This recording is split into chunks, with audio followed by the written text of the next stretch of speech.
Alright guys, Scrappy again. I hope you're doing well and enjoying your day. So far, 4 teams remain here at Major 1. Only one can reign victorious, but Los Angeles Thieves already eliminated on the Saturday. Major drama as to what their roster might need to do, especially given the option we think they have on Neum, and him absolutely frying to make it to the Sunday of the Challengers Cup as well. Nadeshot responds with his perspective on the situation. Maybe things will change, maybe they won't. Lots of talking points. Very much enjoy your thoughts in the comments. Hit the like button if you enjoy. Subscribe if you're new as always. I'd greatly appreciate it. Sorry if the voice is a little cooked today. Didn't have much sleep. Let's get into the action. Here's Shotzzy with his, well, he's got a lot of rings now, right? He's got a 3rd ring now as a player. Of course, a Halo world champion as well before that. But let's talk about challenges because, wow, there was some entertaining things happening in the pit yesterday. I don't know what the rules are on, I don't know, owners of the team talking all kinds of trash. I think back in the day, I'm actually happy that Jersey Jerry's able to get away with this. I'm not saying it's a problem. I don't think it should be. But, like, I'm telling you, back in the day when I was doing a little bit of, like, Birmingham 2018 when I was refereeing some Challengers games, I think I would have had to tell Jersey Jerry, like, you've got to step aside here. But just because that was the way that the rules were, at least then, that, you know, an owner of the team standing behind the team talking all kinds of trash on the rivals as they reverse sweep the Falcons Academy was pretty unbelievable. So, like, it's just good to see Jersey Jerry probably getting into it here. Anyway, Bush, they pull off a big reverse sweep, as I've just said, and I think it was actually, it might have been this one, yeah, when Jersey Jerry walks off with the team. Maybe it was the previous clip, actually, but, you know, the bottom line is that Bush, they got the job done. Roxas dropped 7 in one of those maps, and, yeah, Bush pulled off the reverse sweep. So, absolutely sensational content coming out of the pit, and Bush have made it to the Championship Sunday. You know, there's some Bush fans in the venue. We've got Bush fans in the Challengers pit with the jerseys on. Obviously, Jersey Cherry's there giving the guys some support. Dom was happy about the result. So, yeah, they did drop down to losers, but they've made the run and they have made it to the Championship Sunday. And they will play the Huntsmen as they're just about to try and get over the line in this tournament. There was a bit of drama as well. I actually went into Icons at the club last night and he was talking to me about that he did pull out a G8 gun, but the other team snaked him first, so he thinks it was fair game. You know, whatever. Always a bit of drama and challenges. When you've got so many matches, there's always going to be some sort of drama. That's what happened anyway, and yeah, we see a bit of trash talk as a result. Maybe it was cover, maybe it wasn't. Unfortunately for ReeaL and those guys, they were one of the big favourites for the tournament after winning an awful lot online coming into this. They played 3 times this map, I think, and eventually Huntsman won it. So we know that there's a lot of replay drama. They replayed this map once when Notorious were up like 250 to 150 or something. I think maybe the first map it was a different score, but they replayed it twice. Both times the P17 were up, and I think both teams had a lag out or there was some sort of issue. They had to replay it again. Then on the replay they went up like 200 to 150, as I say. Big lead.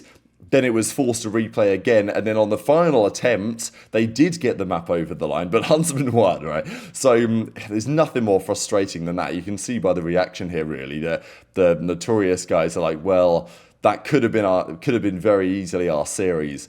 But in the end, Huntsman, despite all the drama, they get the job done. The big talking point of this map, and it was pretty critical on the day in general as well, was about Neum, because he went 37 in 16 this map, had a sensational performance.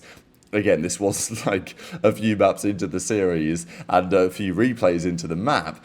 But given Kenny's performances yesterday, it's turned quite a lot of heads. That single map from Neum, 37 in 16, has been like, okay, hang on a second here, right? If you're Los Angeles Thieves, because as we understand from Zinni, they have some sort of option on Neum if they want to sign him. Maybe they have another week, another few days. We don't really know what it is. But whatever the case is, they are having the ability to sign Neum if they want to for another few days before the option expires. That's our understanding. It may change their opinion, especially if Huntsman go on to do great things today. ReeaL obviously wasn't very happy about it. There was a bit of drama as well with Doug St. Martin's team. Doug was also at the club, and here he is tweeting about challenges of 3:30, 3 in the morning. So I thought it was pretty fantastic, really. But anyway, all sorts of drama and challenges. Unfortunately for the Stallions boys, They both fall short. Stallions Red had a tough bracket, to be fair. I think they got kind of unfortunate, really. But anyway, they come top 24. Stallions back top 16. Zuma's certainly got a few decisions to make with what he does with these rosters going forwards. Does he keep the same players? Do they move on? Do they make some changes? I feel like changes are probably necessary, but yeah, whether they, I don't know, we'll see what they decide to do going forward. The bottom line is, this is the bracket. 4 teams remain going into the Championship Sunday in challenges. It's ReeaL Esports. So ReeaL Esports, those are the Saudi guys from EMEA. That's Kicks, right? So you guys will probably remember Kicks from last year on the Falcons when he was doing good things right at the start of the season alongside Xnid. He's back with Dahoom, and then the other Dahoom, who doesn't have the X at the end of the name or whatever. So their team has done really well here. They're playing Project 7. That's the European boys, Harry, Mythics, and those guys. Then in the losers bracket, it's Huntsman and Telluride Bush. These are the top 10 in the KD standings going into the Sunday. Of course, some players aren't in the tournament anymore, but Mythics is topping the lot with a 1.29. You know, Mythics F dot. They've been in the conversation in recent years to get into the Pro League. It's an interesting one just because of course, being from the UK, let's say, or just from Europe in general, visas, there's other complications, but it's not impossible. We've seen some teams do it in the past. Maybe an opportunity could finally be in their future. Maybe it'll depend on what happens today. But Neum at a 1.26. Renegades also had a great tournament online, or on LAN, sorry, after the online stint, at a 1.17. There has been a bit of talk about Renegades because he has a lot of experience. He's won world championships. He's now moving to COD. He's getting better at a quick rate. You know, is he someone that Thieves could consider? That is an interesting question. OpTic, though, they make it through to the Sunday. When they made it through to the Sunday, they actually put out a little video, like it was probably on the broadcast as well, but in the venue, talking about like trying to get the fans hyped up to wear white for the Sunday. So it's actually going to be pretty fire today. I'm sure that there's going to be lots of fans obliging. But let's talk about this drama from yesterday, because obviously Drazah takes down Scrap. We've seen them have a phenomenal rivalry in recent years. But a lot of this is about Simp, really, because Simp he just doesn't have a bad series. He's there or thereabouts every single series, and he eliminates both of his old teammates, right? He takes down Selim and the Falcons, and he takes down aBeZy and the Los Angeles Thieves. And I think coming into the tournaments, people had Gentlemates and FaZe as kind of the big favourites, really. Not big favourites by any means, but I definitely expected both of those teams on the Sunday, I think. And both of those teams are here on the Sunday. What's joining them is interesting because OpTic have played maybe significantly better than we might have expected, at least based on the online stint for sure. And then there's G2 also making the Sunday. Major one, there's always one team that you probably don't expect. It's been Rocker in the past. A couple of years ago, Rocker, when like, I don't know, Accuracy was there or something, they made it to the Championship Sunday. Then things changed shortly after that. But it can happen. First major, you get maybe slightly more surprising results. But even then, I don't think G2 is a massive shock. We would have expected probably, you know, before the season started, a Thieves or one of the other teams could have made it. But no, G2 are there. Even most tournaments probably have a little bit of a surprise feature on the Sunday. But Nadeshot come in top 6. And it's not just the top 6, because top 6 isn't, like, it doesn't sound that bad, right? Like, it's not totally disastrous. We've seen worse placings in big teams at big tournaments over the last couple of years, for sure. But it's the fact that they beat Ravens and Ravens only, onliners, let's be honest. At least that's how it seems. And then when they lost very handily to 2 teams that are good, the 2 favourites, Paris and FaZe. But, and maybe not favourites after yesterday, right? Because, of course, FaZe went losers, and OpTic are still in winners, but you know what I'm saying. So Nadeshot gave a couple of thoughts. I'll share his clips on that in a second. Hicksy was actually giving his thoughts on the roster, and says, like, he just can't understand why it doesn't work. Sky's managed to turn around some bad performances. It doesn't make any sense that Kenny can't do the same. You know, how can't someone as good as Ken? There's got to be more going on, right? Because he dropped a 0.6, and then he dropped a 0.6 again in the second series of the day. So, you know, Nadeshot says it's not just about Kenny, but obviously it is at least in part about Kenny. The flank boys sat down, and Ake says, look, you've just got to blow it up. The time is now. Not a great performance, but I don't think it's just Kenny for this event. There's a couple stat lines there that didn't look great from him, but I think Paco had a bad S&D. Thank you so much, guys. You guys are insane. aBeZy had a bad hard point. All right, everybody, a lot of problems across the board. Just wasn't our day. I don't know.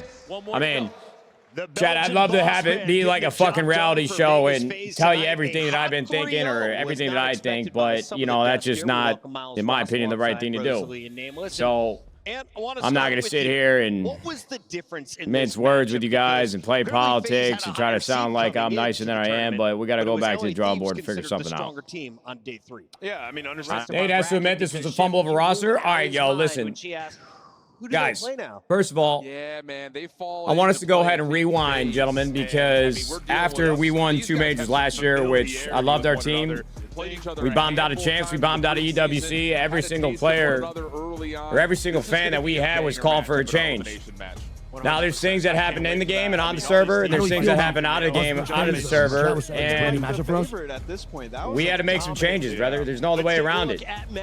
Y'all don't see everything that happens in that room, and if we would have won that match, I don't think you guys would be saying all the shit that you're saying right now. We got a lot of COD left. It's a major one. We're not out of the tournament. We got lose bracket coming up. And that's just not like LA Thieves, especially on a map like that, and more often than not. I mean, I get it, man. If you're a fan of the team and you see us lose that match as decisively as we did, everybody's going to be talking some shit. I get it. But, all right, Chad, drop a prime sub right now if you think we should make a team change. And talk about like the team that might be best at a Colossus or a Blackheart may win this event this year or next year. This particular. See what the fuck y'all really about. Feel like everything is coming down to 2.5. So yeah, I mean, bro, Kenny just he played horrible all day today. He had a terrible day. And it's obviously not all of his fault, but this team absolutely would be better if they got a replacement for him. It's just that simple. Like these stat lines that he's throwing up here is the ones we were harping on him for, you know, half the stage one. Yeah, obviously he turned it around for like a week and a half, but bro, like we've talked about this before, man. It's always a reversion to the mean when someone's overperforming. So yeah, I'm not surprised. I mean, yesterday they played well. They played fucking the shitty liners, and then they come out today against 2 good teams and get fucking ran. And it is what it is, bro. This team should have made a change. They didn't. Now they're gonna deal with this top 8 or top 6, whatever it is. And top then if they don't make a change after this, bro, then they don't give a fuck about winning. It's that simple.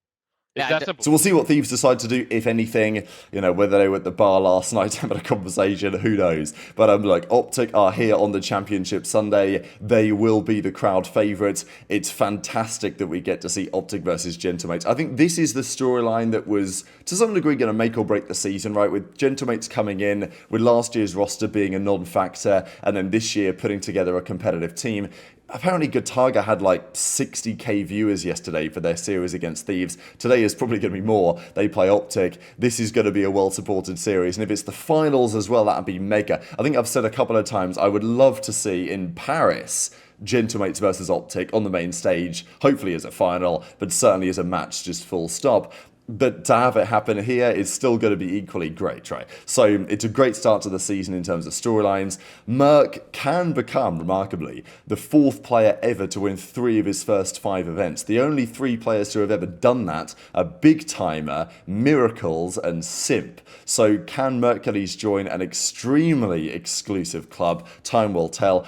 This is the way the bracket plays out. So G2 against FaZe and loses. It's kind of crazy that we have a G2 FaZe rematch because they played in the very first round of the tournament. G2 3-0'd them. I'd be very surprised if it goes that comfortably again, right? Like, I wouldn't expect it to be a hot 3-0. I think FaZe have improved as they've gone on in the losers bracket. They've caught a bit of momentum as the tournament has transpired. But I do think that G2 still seem to have their number, right? Like, there's something about that matchup that G2 just really like. Mamba likes it a lot. Look, G2 have played FaZe quite a few times lately. FaZe are probably due a win in that series, but who knows? And then it's OpTic Gentlemates in the upper final. Who's the tournament favourite at this point, right? I think Gentlemates were the favourite coming in, and I picked them to win. I actually picked them against OpTic in the final, so, you know, I guess I got to stick with that. But, yeah, I would not be surprised if that happens. OpTic versus FaZe would be a banger if that happens as well. Who knows, right, today? But I don't think G2 can win. I think that their strength in depth across various teams, I mean, look, they got 3-0 by OpTic very comfortably, so I don't really think they should be a contender, although they've done well to get to this point, I think. All of the other 3 teams could win it, but I just have seen a few too many like stinker maps from the likes of 04 that I think, if that happens against a really good team, it's gonna hurt you a lot. So yeah, Paris or OpTic, the home crowd has been mega, and it's gonna continue that way today. Look, OpTic haven't lost a map yet. Gentlemate have lost 1 map. It's, yeah, quite the matchup. So this is the setup. FaZe G2 comes first. OpTic Texas comes second. Or OpTic Paris comes second. And then the loser of that plays the winner of the first series. And then it's the grand final at the end of the day. So very much interested in your thoughts in the comments. Hit the like button if you enjoyed. Subscribe if you're new. Take care. And I'll see you next time.